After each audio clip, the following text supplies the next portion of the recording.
রেখে দিব, এটার মধ্যে আপনাদের স্কাই কিছু করা হবে এই লাগে পরে। এটা আপনি Dakshinbanga city connect, Dakshinbanga city connect এখানে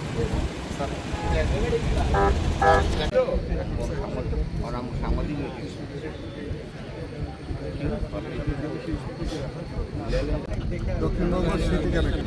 মাননীয় প্রাইম মিনিস্টার যে উদ্যোগ গ্রহণ করেছে সেটিকে বাস্তবায়ন করার জন্যই আজকে এখানে আসা, এবং আমরা আশাবাদী আগামী 4 থেকে 6 মাসের মধ্যেই আমরা এইগুলিকে বাস্তবায়ন করতে পারবো এবং নাগরিক সুবিধাগুলিকেও আমরা সুযোগগুলি তৈরি করে দিতে পারবো। হচ্ছে 4টা বাস টার্মিনাল, ডিপো না, 4টা বাস টার্মিনাল।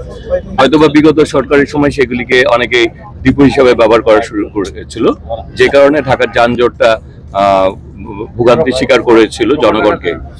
আমাদের 12 ফেব্রুয়ারি আমাদের বর্তমান সম্মানিত মাননীয় প্রাইম মিনিস্টার জনাব তারেক রহমান তিনি ঢাকাকে যানজট মুক্ত করার জন্য সমন্বিত বিভিন্ন ধরনের উদ্যোগ গ্রহণ করেছেন।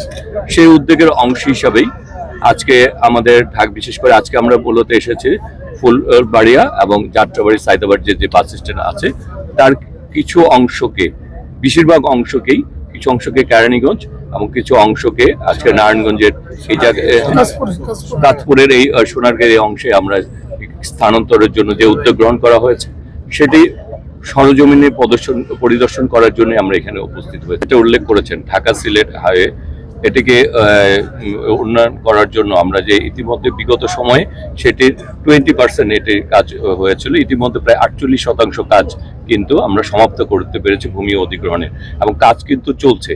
যেসব জায়গায় ভূমি অধিগ্রহণ করা ইতিমধ্যে সম্ভব হয়েছে সেই জায়গায় এবং সেটি বাস্তবায়ন রাস্তার কাজও শুরু হয়ে গিয়েছে।